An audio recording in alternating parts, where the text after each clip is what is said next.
The unstoppable armada, the Keldari flagship sovereign dominion, hung against the backdrop of stars like a massive obsidian dagger. Its surface, composed of living metal that constantly shifted and reformed, absorbed rather than reflected light. Around it, a fleet of 200 lesser vessels maintained perfect formation, each a deadly extension of the Empire's will. High Commander Vazix stood on the command platform, his forearms folded across his armored torso.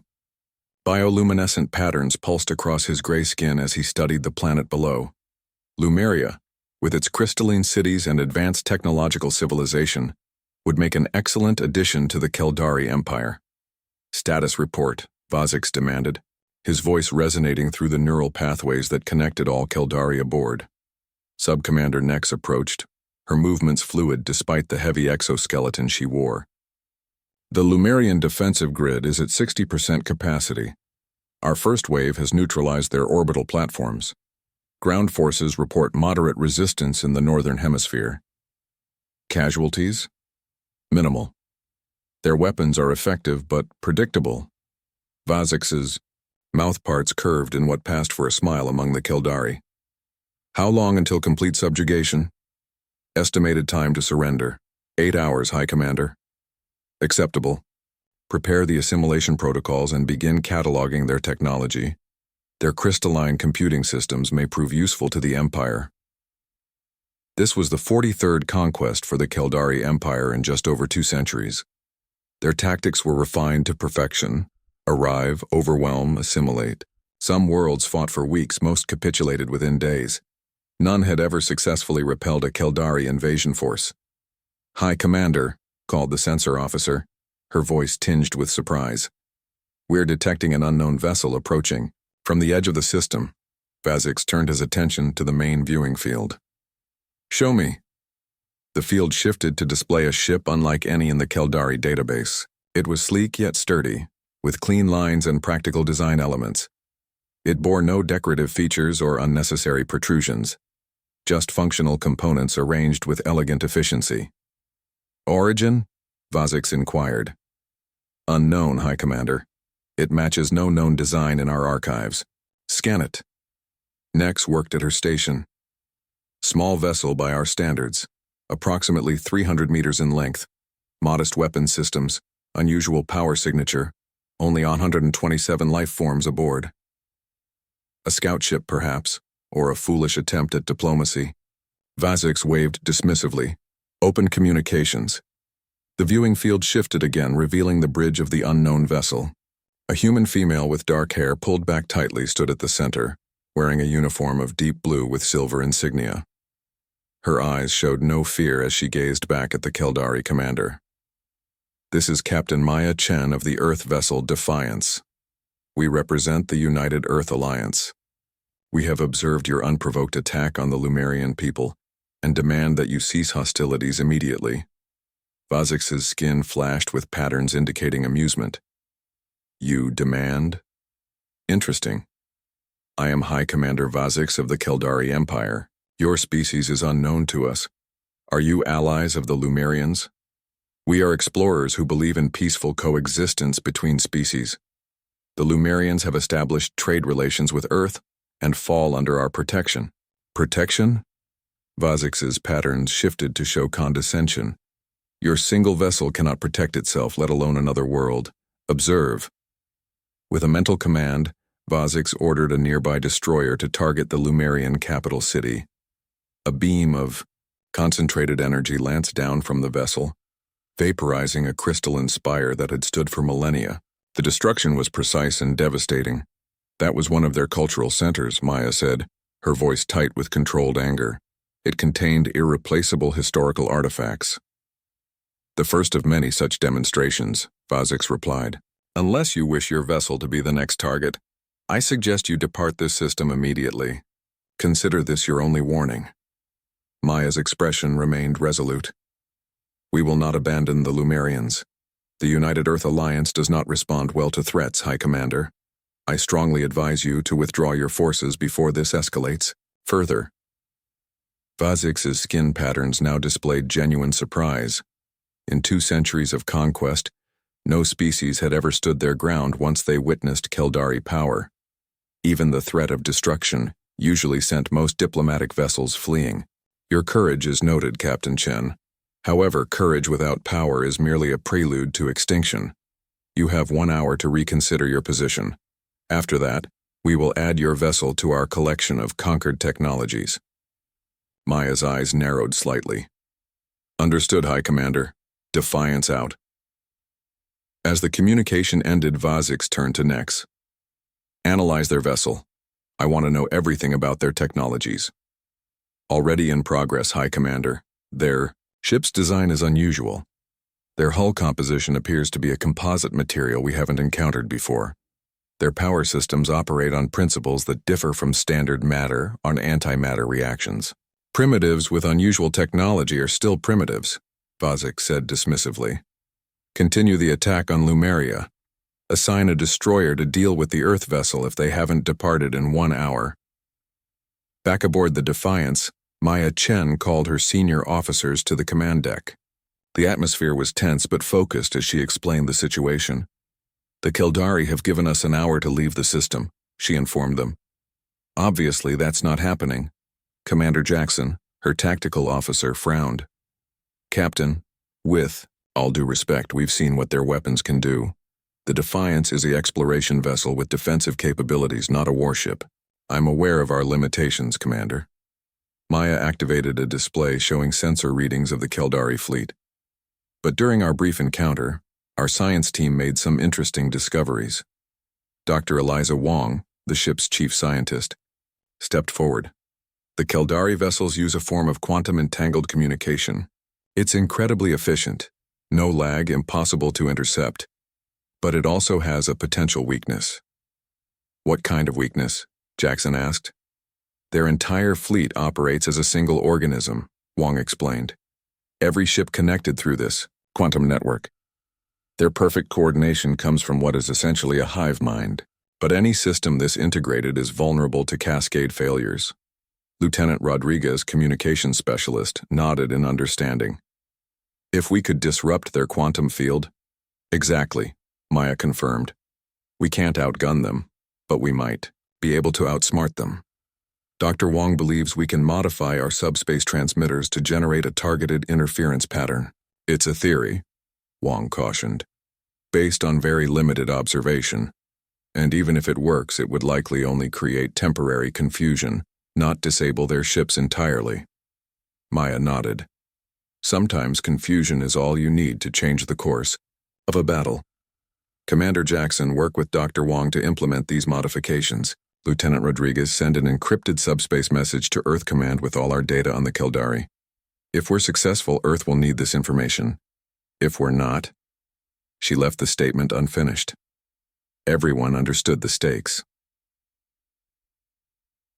What about the Lumerians?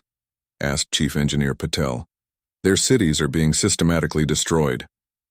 We've established contact with their defense command, Maya replied. They're fighting bravely, but they're outmatched. Our priority is to buy them time and, if possible, demonstrate that the Keldari aren't as invincible as they appear. The senior officers dispersed to their stations, working with urgent precision. Dr. Wong and her team modified the subspace transmitters, while Commander Jackson prepared defensive strategies. Lieutenant Rodriguez encoded and transmitted their findings to Earth, and Chief Engineer Patel diverted additional power to shields and propulsion systems. 53 minutes later, a Keldari destroyer broke formation and moved toward the Defiance. There, early, Maya noted with grim humor. Shields at maximum, evasive pattern delta, Dr. Wong. Modifications complete, Captain, but untested. No time like the present. Target their destroyer and activate on my mark. The Keldari vessel fired a warning shot that passed within meters of the Defiance, a clear demonstration of their superior targeting capabilities. Incoming transmission, Rodriguez reported. Ignore it, Maya ordered. They've said all they need to say. Dr. Wong, activate the quantum disruptor. Wong initiated the sequence. For a moment, nothing seemed to happen. Then the Keldari destroyer's movements became erratic, its next shot going wide of the Defiance. It's working, Jackson said, unable to keep the surprise from his voice. Their targeting systems are destabilizing. Expand the disruption field, Maya commanded. Let's see how far this effect can spread. Wang adjusted the parameters, increasing power to the subspace transmitters. The disruption field expanded, reaching beyond the destroyer toward the main. Keldari fleet, aboard the Sovereign Dominion, alarms blared as the neural network connecting the fleet experienced unexpected interference. Hi, Commander. We're losing coherence with the forward elements of the fleet, Nex reported, her usually calm demeanor showing signs of stress. The Earth vessel is emitting some kind of field that's destabilizing our quantum communications. Vazix's skin patterns flashed with anger. Impossible.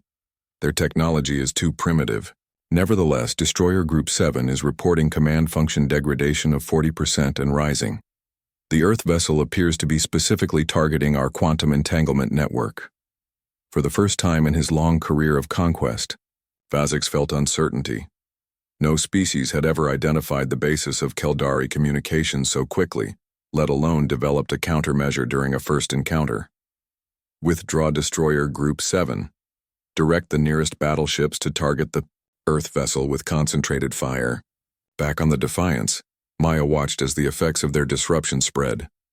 Captain, 3 Keldari battleships are changing course to intercept us, Jackson warned. Our disruption field is affecting them, but they're still operational. Maya nodded. I expected as much. This was never going to be a decisive victory, just proof of concept. Lieutenant Rodriguez confirmed that our data transmission to Earth was received. Confirmed, Captain. Earth Command acknowledges receipt and is mobilizing the fleet. Good. Now let's make sure they have something to mobilize for. Helm, set course. For the system's outer boundary. Maximum speed. Dr. Wang maintained the disruption field as long as possible. The Defiance accelerated away from Lumeria, drawing several Keldari vessels in pursuit and away from the planet. The disruption field continued to hamper Keldari coordination, creating an opening that the Lumerian defense forces quickly exploited, launching counterattacks against confused Keldari ground troops. High Commander Vazix watched in growing frustration. As his perfect invasion became increasingly chaotic, reports from ground forces indicated unexpected resistance from the Lumerians, who seemed to have identified weaknesses in the Keldari neural command structure. The Earth vessel is escaping the system, Nex reported. Pursuit ships are unable to maintain targeting locks through the interference field. Let them go, Vazix decided after a moment. They've done enough damage already. Recall our pursuit vessels and re-establish control over the ground invasion. We will deal with Earth another day. As the Defiance reached the edge of the system, Maya allowed herself a small smile. They had survived an encounter with the supposedly invincible Keldari, gathered critical intelligence, and even managed to disrupt their attack on Lumeria. It wasn't a victory, not yet, but it was a beginning. Course for Earth, maximum speed, she ordered. We need to prepare our defenses. The Keldari won't forgive this humiliation easily. Do you think Earth stands a chance, Captain? Jackson asked quietly. Maya's expression was resolute. The Keldari have conquered 43 worlds, because those worlds fought alone. Earth won't make that mistake. We'll form alliances, share our findings, develop better countermeasures. The Keldari think in terms of conquest. We think in terms of survival. And in my experience, Commander, survival is a powerful motivator for innovation. As the stars streaked past, the Defiance carried hope and warning in equal measure back to Earth. The age of peaceful exploration was ending, but humanity's greatest test might also prove to be its finest hour. Humanity's Stand Admiral William Hayes stood before the United Earth Defense Council, his weathered face illuminated by the holographic display of the Keldari fleet. 6 weeks had passed since the Defiance's encounter, and Earth had used every moment to prepare. Captain Chen's data has been invaluable, Hayes explained. Based on her findings, we've developed specialized countermeasures against Keldari quantum communications. Our scientists have also analyzed their weapon systems and identified several exploitable weaknesses. General Zhao, the Council's military chair, nodded. And the status of our fleet? Every available vessel has been retrofitted with quantum disruption technology. The shipyards at Mars and Europa are operating at maximum capacity, producing new vessels designed specifically to counter Keldari capabilities. We've also established defensive positions throughout the solar system. And our allies? Asked Counselor Mbeki. The Lumerians have provided additional technical data gathered during their continued resistance. The Arcturus Coalition has pledged 30 ships to our cause. Even the Vega Confederacy, despite their traditional neutrality, has shared intelligence on Keldari movements. Hayes paused, allowing the Council to absorb the information. However, make no mistake, we remain significantly outgunned. The Keldari Armada numbers over 200 vessels, many larger and more powerful than anything in our fleet. Then why do you look optimistic, Admiral? Counselor Rodriguez asked, noting Hayes's determined expression. Hayes smiled grimly. Because quantity and power aren't everything in warfare, Counselor. The Keldari have never faced serious resistance. They've never had to adapt or innovate. Their tactics have remained unchanged for 2 centuries because they've never needed to change them.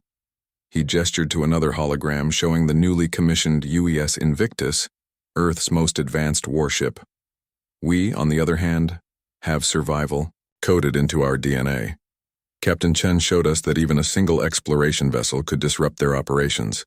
Imagine what our combined fleet can do. The council chamber fell silent as the implications sank in.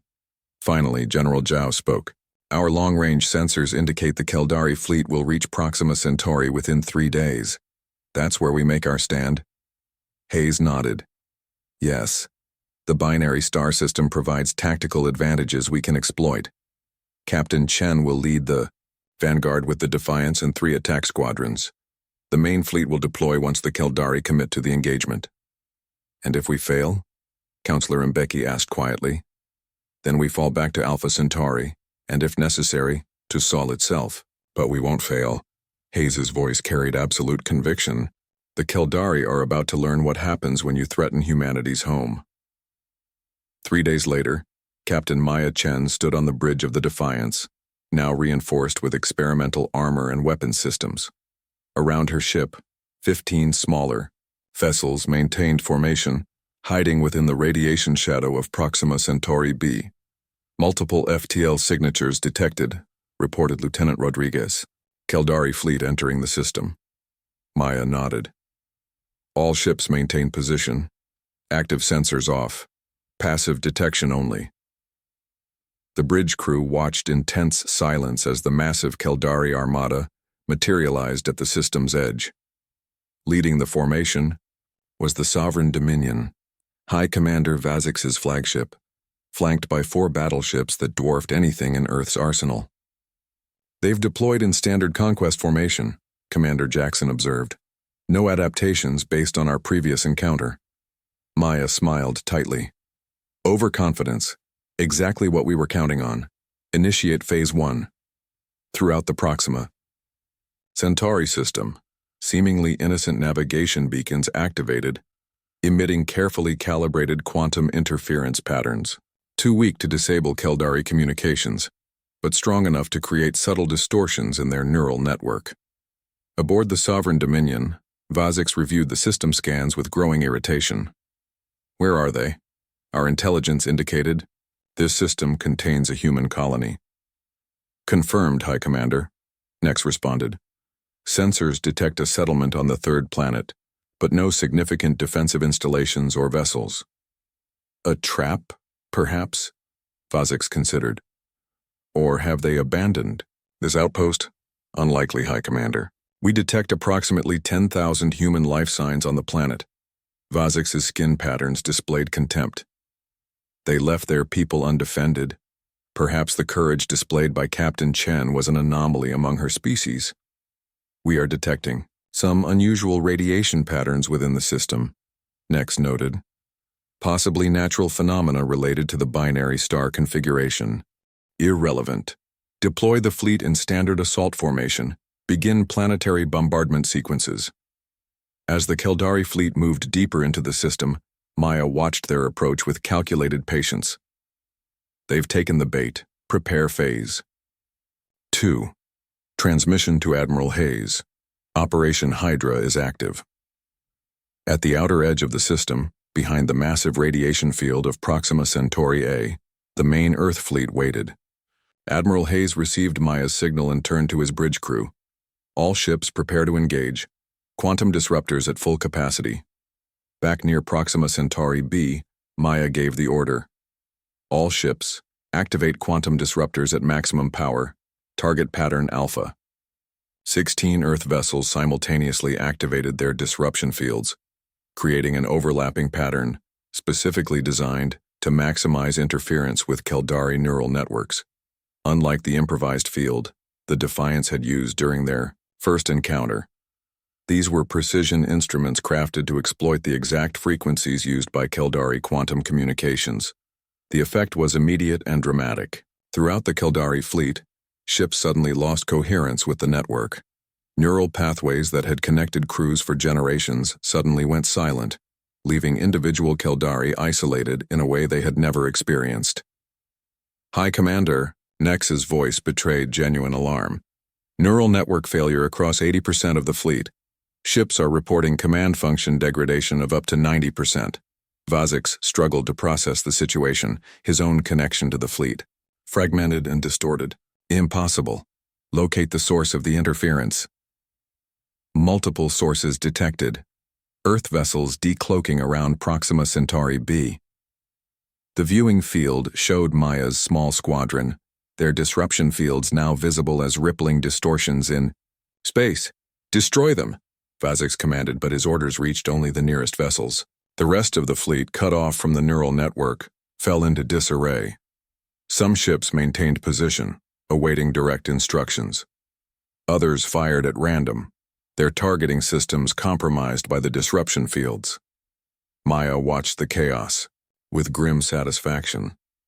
Phase 3, all ships execute attack pattern Omega. The Earth Squadron broke formation, each vessel targeting specific weak points in Caldari ship design identified from Captain Chen's original data. They didn't attempt to destroy the larger battleships. Instead, they focused on propulsion, systems, weapons arrays, and sensor nodes. Simultaneously, from the other side of the system, Admiral Hayes launched the main assault. 70 Earth warships emerged from behind Proxima Centauri A, their quantum disruptors adding to the overwhelming interference already flooding Caldari communications. High Commander, Earth vessels approaching from Sector 7, Nex reported, struggling to maintain composure. Their numbers are significant. For the first time in his career, Vazix felt the cold grip of uncertainty becoming something closer to fear. The Caldari had always relied on their neural network for battlefield coordination. Without it, each ship was forced to act independently, something they had never trained for. Order all vessels to target the nearest Earth ship, he commanded. Knowing his instructions would reach only a fraction of the fleet. Prioritize destroying their disruption field generators. Some Caldari ships responded, concentrating fire on Earth vessels. But without neural coordination, their once perfect targeting became erratic.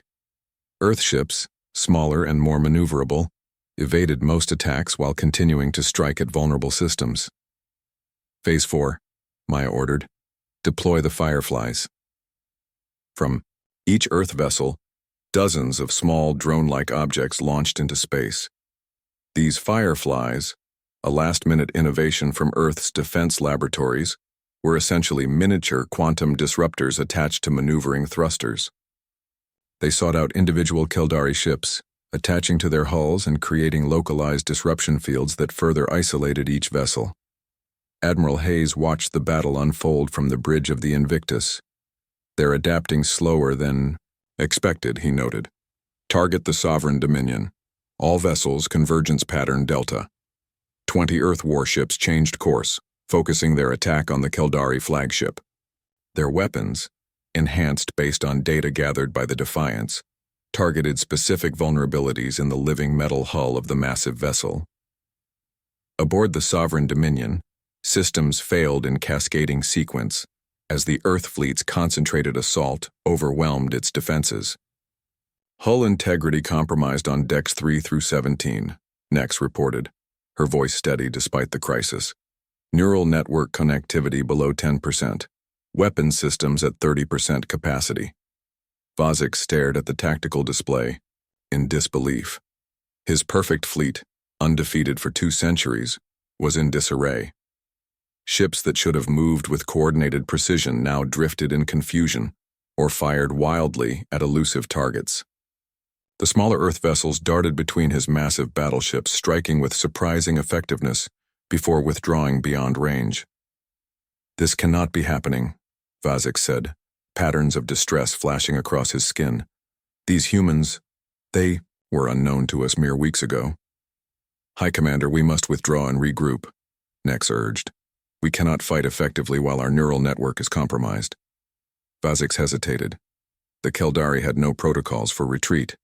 They had never needed them. But as another explosion rocked the flagship, he made his decision. "Signal all ships that can receive our transmission. Fall back to rendezvous point Epsilon. We will re-establish neural coherence and develop countermeasures against these disruption fields." As the Sovereign Dominion and those ships still able to receive its commands began to withdraw, Maya Chen watched from the Defiance with cautious optimism. "They're retreating, Captain," Jackson confirmed, surprise evident in his voice. "Don't celebrate yet, Commander. They'll be back, and they'll be better prepared." Maya opened a channel to Admiral Hayes. "Admiral, Phase 4 complete. The Keldari are withdrawing." Hayes's image appeared on the view screen. "Well done, Captain. Your squadron performed admirably. Casualties?" 3 vessels damaged, 1 severely. No ships lost. Minimal personnel casualties." Hayes nodded, relief visible beneath his professional demeanor. "Better than our most optimistic projections. Maintain pursuit at safe distance. We need to confirm they're leaving the system, not regrouping for another attack." "Understood, Admiral." Maya ended the transmission and turned to her bridge crew. "This is just the beginning. The Keldari won't underestimate us again." As the Earth fleet regrouped, repair teams working feverishly to address damage sustained during the battle, Maya stood at the viewport watching distant stars. The Keldari had conquered 43 worlds without a single defeat. Today, that perfect record had ended. 3 days later, representatives from 27 spacefaring civilizations gathered on Earth to form the Galactic Defense Coalition. The Lumerians, whose continued resistance had provided crucial intelligence on Keldari weaknesses. The Arcturus Coalition, whose ships had fought alongside Earth's fleet. Even previously neutral powers like the Vega Confederacy, suddenly eager to ally with the only species to successfully repel a Keldari invasion. Admiral Hayes and Captain Chen presented their findings to the assembled delegates. The quantum disruption, technology, the weaknesses in Keldari ship design, the psychological impact of severing their neural connections. The Keldari are formidable, but not invincible, Maya concluded. Together, we can stand against them. As the delegates discussed the strategy, Maya stepped away to a quiet corner of the chamber.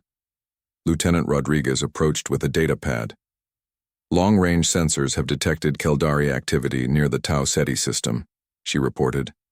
"They appear to be modifying their ships, possibly developing countermeasures to our disruption fields." Maya nodded, unsurprised. "They're adaptable despite their rigidity. We'll need to keep innovating." "Do you think we can win?" Rodriguez asked quietly. Maya considered the question. The Keldari conquered worlds because those worlds stood alone. Now they face a coalition of species united by a common threat. More importantly, they face humanity, a species that has survived and thrived by overcoming impossible odds.